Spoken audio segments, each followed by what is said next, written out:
السلام عليكم.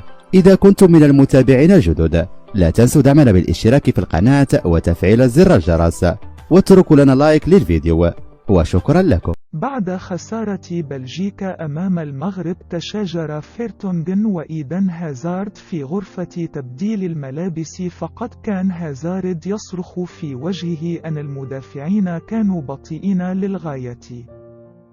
لم يتمالك فيرتونغن نفسه وظل يهاجم هازارد ويتهمه بأنه يلعب دون وجه حق وإن مستواه سيء ولا يجب أن يلوم الدفاع. لذلك السبب خرج روبرتو مارتينيز مدرب منتخب بلجيكا وقال بأن غرفة ملابس بلجيكا معقدة وهي الأصعب طوال البطولة.